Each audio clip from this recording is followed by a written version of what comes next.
Muzaffarnagar railway road पर एक खोखे में शॉर्ट सर्किट से लगी भयंकर आग। दमकल विभाग की गाड़ी ने बड़ी मशक्कत के बाद पाया आग पर काबू। आग लगने से वहां अफरा तफरी मच गई। तुरंत ही मौजूद लोगों ने फायर ब्रिगेड को सूचना दी। मौके पर पहुंची दमकल विभाग की गाड़ियों द्वारा आग पर काबू पाया गया, लेकिन आग लगने से पूरा खोखा जलकर राख हो गया।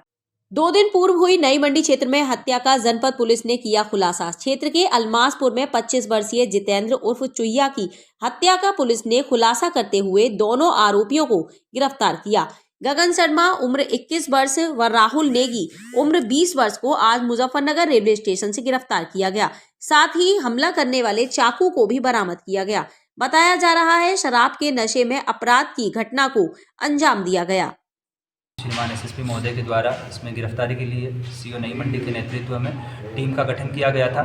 पुलिस द्वारा आज इस घटना का खुलासा किया गया है और इस घटना में सम्मिलित रहे 2 अभियुक्त गणों की शिनाख्त हुई और इनकी गिरफ्तारी हुई है। ये दोनों अभियुक्त गण एक जो गगन शर्मा है, दूसरा इसका नाम राहुल नेगी है। राहुल नेगी उत्तराखंड के पौड़ी डिस्ट्रिक्ट का रहने वाला है और गगन शर्मा जनपद मुजफ्फरनगर के मीरापुर का रहने वाला है। ये दोनों आपस में दोस्त हैं और मेस में काम करते हैं देहरादून में। जो मृतक जो था इससे इसकी दोस्ती थी और ये लोग पहले भी जो है वो साथ में बैठ के पार्टी और शराब किया करते थे। घटना वाले दिन जो दोनों अभियुक्त हैं ये जितेंद्र के पास आए थे और इसके घर में रुकने का आग्रह किया। उस पर जितेंद्र ने अपने घर में वो लेके गया इन दोनों को और साथ में बैठ के जब शराब पी रहे थे तो आपस में किसी बात को लेकर कहा सुनी और गाली गलौज हो गई। उसी में जो दोनों अभियुक्त हैं उन्होंने अपने पास मौजूद एक चाकू से जो है इनका गला रेत के और इसकी हत्या कर दी। इसमें दोनों अभियुक्तों की गिरफ्तारी के बाद जब इनसे पूछताछ की गई तो इन्होंने अपने जुर्म का इकबाल किया है और इसमें अभियुक्तों की निशानदेही के आधार पर जहां मीरापुर में इसका मकान है वहां से आला कत्ल जो है उसकी बरामदगी की गई है।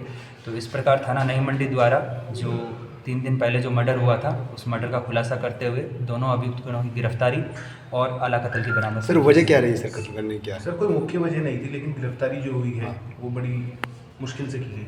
इसमें जो अभियुक्त गण हैं ये जैसे ही घटना करके निकल रहे थे इसके बाद से जो है ये लगातार फरार चल रहे थे और इनकी कोशिश थी कि ये यहाँ से, क्योंकि ये उत्तराखंड में काम करते हैं, वहाँ की टोपोग्राफी से भली भांति वाकिफ़ है, तो ये वहीं पे जाके और छिपने का इनका प्रयास था। लेकिन जो सीओ नई मंडी के नेतृत्व में एसएचओ मंडी की जो टीम ने एक गुड वर्क किया है, इसमें इनकी आज इनके यहाँ से निकलने से पहले इनकी गिरफ्तारी सुनिश्चित की गई है और इनके निशानदेही पे आला कत्ल की भी बरामदगी की गई है। नगर पालिका के प्रांगण में ठेकेदारी प्रथा पर रखे गए सफाई कर्मचारियों के द्वारा जमकर प्रदर्शन किया गया, जहां पर उनके द्वारा कहा गया कि नगर पालिका के द्वारा एक प्राइवेट कंपनी को कूड़ा उठाने का ठेका दे दिया है, जिस कारण उन्हें वहां से हटा दिया गया और कुछ नए कर्मचारियों को रख लिया गया है। उन्होंने कहा कि अगर जल्द ही इस प्राइवेट कंपनी ने ठेका वापस नहीं लिया तो वह एक बड़ा आंदोलन करेंगे और गली गली मोहल्लों में जाकर कूड़ा उठाने वाले वाहनों में तोड़फोड़ कर देंगे। अभी तक हमारा कोई हल नहीं निकला है इसमें और हमने आज सिटी मजिस्ट्रेट साहब आए थे और मैडम थी यहाँ पे, हमने इन्हें चेतावनी दी है आज खुली कि कल से गाड़ी नहीं चलनी चाहिए, क्योंकि ये लोग बहुत दुखी हो चुके हैं ये कर्मचारी, और इनका जो भी घर का खर्चा वर्चा जो भी चलता है पालन पोषण वो इसी नौकरी से चलता है। इनके सामने अगर इनकी नौकरी हटती है तो बहुत बड़ा संकट पैदा हो जाएगा। मेरी शासन प्रशासन से अधिकारियों से यही विनती है कि इस कंपनी को बंद की जाए और जल्दी से जल्दी इसे निरस्त करी जाए और कल से ये गाड़ी ना चले। अगर कल से गाड़ी चलती है तो जो भी हम गाड़ी वाड़ी हम रोकेंगे फिर वार्डों में खुद ही, क्योंकि जब सुनवाई नहीं होगी तो हमें खुद ही करना पड़ेगा, उसका जिम्मेदार खुद शासन प्रशासन होगा। क्षेत्र में एक गाड़ी पर वो गाड़ी पे हमारा कोई भी लड़का नहीं था जो हमला करा है, वो हम पे आरोप लगाए जा रहे हैं। अभी तक हमने नहीं करा है हमला और हम अगर रोकेंगे भी गाड़ी को तो हम उसमें तोड़फोड़ नहीं करेंगे, हम गाड़ी को वार्ड में से जाने नहीं देंगे। बस यूपी पुलिस भर्ती मामला थमने का नाम नहीं ले रहा। आज जिलाधिकारी कार्यालय पर भारी संख्या में पहुंचे नौजवान युवक हाल ही में हुई यूपी पुलिस भर्ती परीक्षा को लेकर डीएम कार्यालय पर ज्ञापन दिया और दोबारा पुलिस भर्ती परीक्षा कराने की मांग की। देखिए, हमारी तो सरकार से यही मांग है कि पेपर रद्द करे और भर्ती दोबारा कराया जाए, एग्ज़ाम दोबारा कराया जाए और फिर जांच का विषय है वो जांच का विषय तो बाद का है ना, पहले तो भर्ती रद्द करे जाए, क्योंकि सबको पता है कि पेपर लीक हुआ है।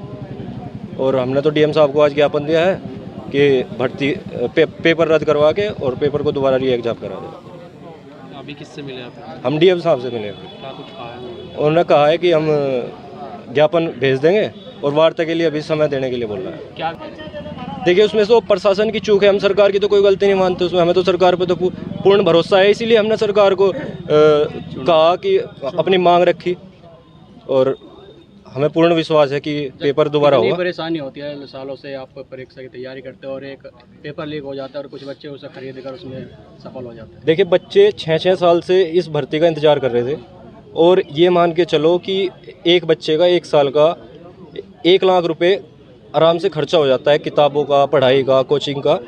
और इन्होंने कुछ मतलब ऐसे ही कुछ बच्चे हो जाते हैं जो पेपर लीक करवाने वाले होते हैं, वो सभी बच्चों का भविष्य खराब कर देते हैं। मुजफ्फरनगर व्यूज के डिजिटल मीडिया पर छोटा सा विज्ञापन डालें और अपने प्रतिष्ठान का प्रचार करें। दुकान या ऑफिस पर हो कर्मियों की जरूरत तो छोटे से विज्ञापन से करें अपनी जरूरत पूरी। जी हाँ, बेहद किफायती रेट पर कर सकते हैं अपने व्यापार का प्रचार, वो भी हमारे साथ।